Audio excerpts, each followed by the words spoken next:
Am I the jerk for telling my college advisor about my mother's drinking? I, 21-year-old female, have been going through a tough time. I am in college and still living at home, attending online school. I lost my father just a little over a year and a few months ago, so suddenly, around the time of my father's death anniversary, I was doing anything to numb myself. I did not cry. My mother, 41-year-old female, and father did not have the best relationship, and sometimes I feel ashamed to grieve him, knowing he was not around much. I focused on school. I was already stressed out dealing with a lot, and found comfort around my mother. She ended up relapsing a few days after his anniversary. I was so angry because I had bad experiences in childhood around alcoholism and was put into unsafe situations a few times. I ended up always having to take care of her while she binged, calling rehabilitation centers. It was a huge trigger for me that we both had to go to a facility. She went to a rehab facility, and I went to a mental facility for a few days. After that, I gave up on school. I fell behind and got very depressed. Weeks came and I failed my classes. I talked to one of the college advisors for assistance, Lori. I told her the truth of what happened,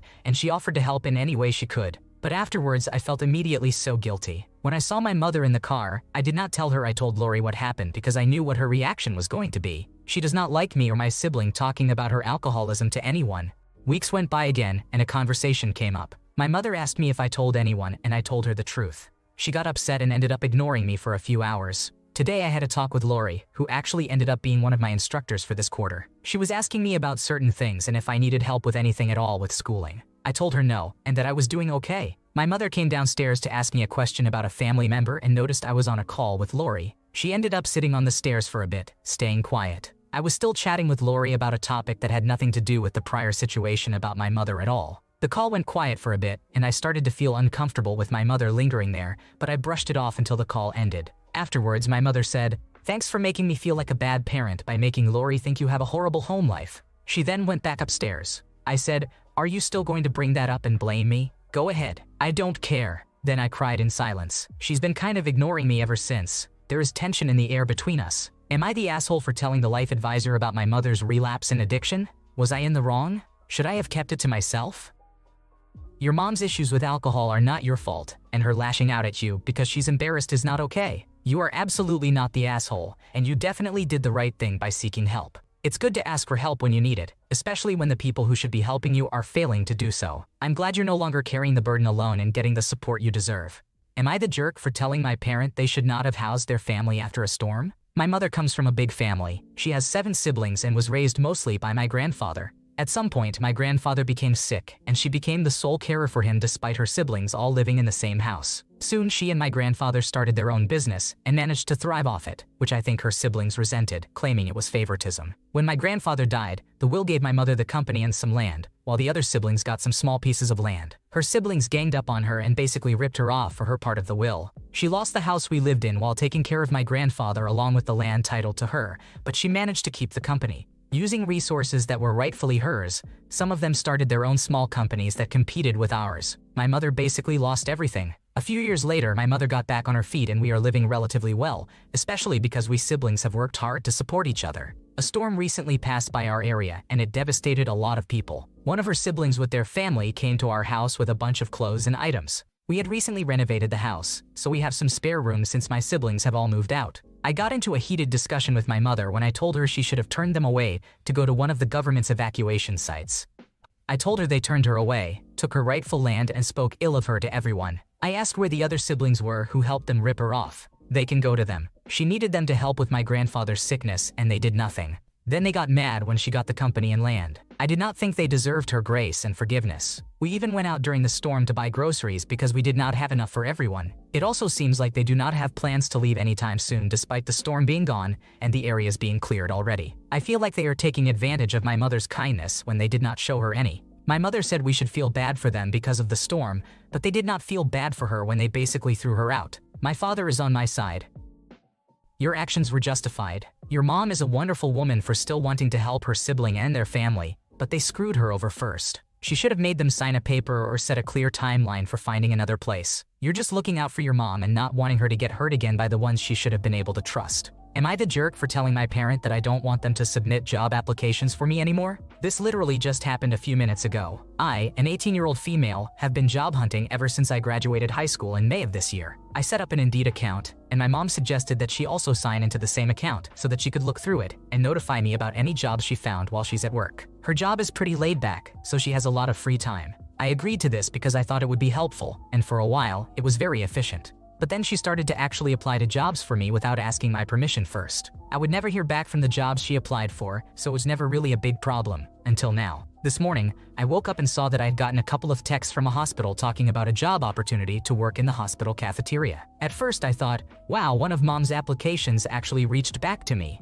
Great, but then I read the next text, and it stated how the interview would be set up for next Monday at 1:30. Normally, that wouldn't be a problem, but a few days ago, I confirmed an interview for Miracle Ear Medical Center that would take place on Monday at 2:30. With these times, it would be impossible for me to attend both interviews on the same day, so I would have to cancel one and subsequently lose a nice job opportunity in the process. I called my mom and told her what happened this morning, and that I would like for her to cancel the application she made, and thankfully, she did. At that point, I realized that I didn't trust my mom anymore to help me find jobs if this was what was going to happen. So I flat out told her that I would like for her to stop helping. When I told her that, she asked me why in a frustrated tone. I told her how I didn't like the fact that she didn't ask me permission before applying to jobs, how she would apply to jobs that she knew I wouldn't have any interest in, how she was so forgetful that she couldn't remember the dates for interviews I already had, and the fact that this mix-up cost me a possibly good job opportunity. I also told her how I didn't trust her anymore after this incident, and that I was worried it might happen again if she continued helping. Although she still sounded frustrated, she agreed to it and apologized for the mix-up this morning. Looking back, I'm starting to realize how I could have come off as cold or mean, but I genuinely think that this was the best decision to make. So, am I the asshole or not? You are not in the wrong. Obviously, your mother is trying to help, but finding jobs for you is vastly different than applying for those jobs in your stead. Employers are looking for independent candidates, and any involvement from a parent would be a huge red flag. It's great that you set some clear boundaries and communicated how her actions affected you. That kind of clear communication will protect your relationships in the long run. Am I the jerk for explaining something to my partner in make-up terms? My girlfriend and I were having dinner with her family last week. We were sitting at the table, and there were several conversations going on around us. One of her brothers and I play the same video game, Valorant, and we were talking about our experiences. My girlfriend was listening to us and asked me to explain a situation I was telling her brother about. I tried to explain it, but I could tell it wasn't clicking. The only video game she plays is Stardew Valley, which I have never played, so I wasn't able to think of a comparison that would make sense to her. My girlfriend loves to do her makeup and is very good at it. I watch her do it all the time, so I figured I could find a comparison with makeup. I told her the equivalent would be like having to do your eyeliner and get it really straight and clean, and instead deciding to take some lipstick and just doodle on your face. Her mom overheard our conversation and asked what we were talking about, so I explained that we were talking about a video game and that my girlfriend wouldn't get it,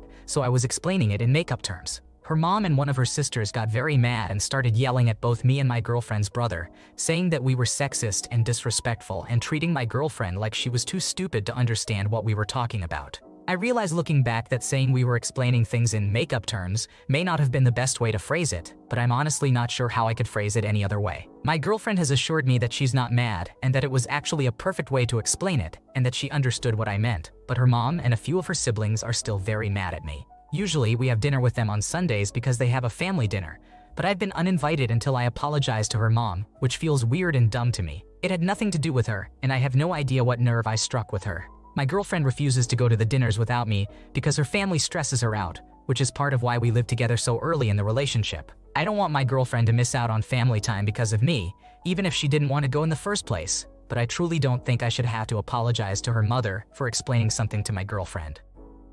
You are not the jerk. Relating something new or out of someone's wheelhouse to things they are comfortable with is a common and effective communication maneuver. If your GF thought it was a perfect way to explain it to her, why does it matter what they think? Their response seems very odd to me, and you don't owe these people an apology. Am I the jerk for putting a sofa bed in our second bedroom? I am a 37-year-old male, and my partner Sophie is a 32-year-old female. We bought our first home a year and a half ago. It was listed as a 3-bedroom house, but one of those rooms is not suitable for that purpose. As I work from home, we turned that room into a home office and storage space for our hobby stuff, leaving us with the master bedroom and a smaller second room upstairs. Sophie's female parent, whom I prefer to call Helen, was very quick to announce that since I have my room in the house, Sophie should have hers, and the second bedroom should be turned into a sort of boudoir. This would be a space where Sophie could get ready and decorate as she wants. This is an issue because Helen has an alarming amount of control over Sophie. Sophie's therapist is trying to unravel this control as it is the source of Sophie's identity and body image issues. Sophie has always wanted a Gothic-style room, even from childhood, and Helen has convinced her that this second room is the only place she is going to be able to do that. It is not. Sophie and I have sat down on numerous occasions and discussed plans for the house. I have outlined plans to make our bedroom into the room she has always dreamt of. The spare room would have a built-in wardrobe to free up space in the main bedroom, and we would add a sofa bed in there for guests. I recently started to rebuild my relationship with my son after my decisions in a past relationship caused a rift between us. I invited him to come and stay for a few days, which he accepted. Sophie and I discussed it, and she was excited for this to happen. We sat down and searched for a sofa bed within our budget and one that would match the aesthetic of the room when we eventually get it sorted. We ordered it, and a few days later it arrived. I built it up in the spot we had discussed while Sophie was out running errands with Helen. When she got back, I proudly showed her, but she became upset, saying that I was getting my own way again and that she was just rolling over and letting it happen. She once again brought up that Helen had pointed out that I have my room and the second room should be hers. I told her that if it were not for me working from home, I would not need a home office. She is only not allowed in there while I am working, but otherwise is free to come and go as she likes. More importantly,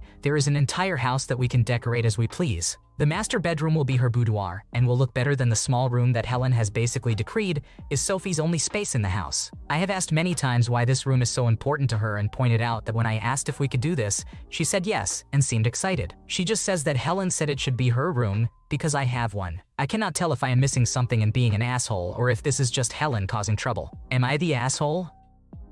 In my opinion, you have done nothing wrong here. It's clear that her mother is trying to drive a wedge between you two through emotional manipulation. Maybe couples therapy could help, especially if Sophie's current therapist isn't making a meaningful difference. The real issue seems to be Sophie's mom manipulating her, and it might not stop until Sophie sets some firm boundaries. Am I the jerk for asking a family friend to walk me down the aisle instead of my father? I, a 23-year-old female, was adopted as a baby. My mother and her now ex-husband, Marcus, were planning to raise me together, but they got divorced when I was around 3 or 4. Since then, Marcus has barely been a presence in my life. I see him roughly twice a year. He makes no effort to contact me through calls or texts, and whenever we are together, it is extremely awkward and uncomfortable. I don't remember the last time we talked one-on-one, besides phone calls. I've tried to get closer to him, but he showed no interest in that, so I eventually gave up. He even showed up late to my high school graduation, took a few pictures, and promptly left. My mother is in every way the best mother anyone could ask for, but Marcus has never been a parent to me, and I have accepted that. When my fiancé proposed, I was so happy and immediately started wedding planning.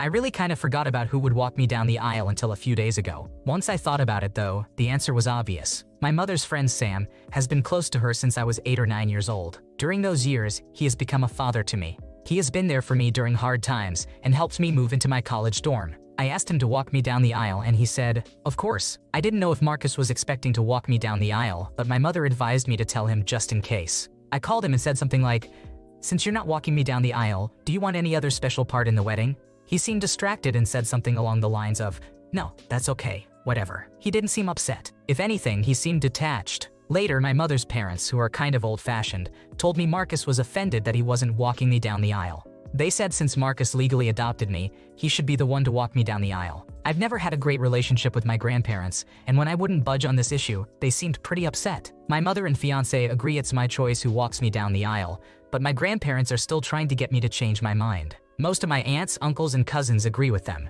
Marcus hasn't spoken to me since, but that was my entire childhood. I really don't think I did anything wrong, but so many people disagree. Am I the asshole? You are not to blame. While Marcus did legally adopt you, he couldn't be bothered to actually raise you. It makes sense that Sam, who was there for you like a real dad, is the one you asked. If your grandparents persist, remind them that Marcus has been absent most of your life and ask them to respect your choice. Thanks for watching. When you subscribe, make sure to hit the bell to turn on notifications so you never miss a video. To finish listening to all the stories, check out the playlist in the description.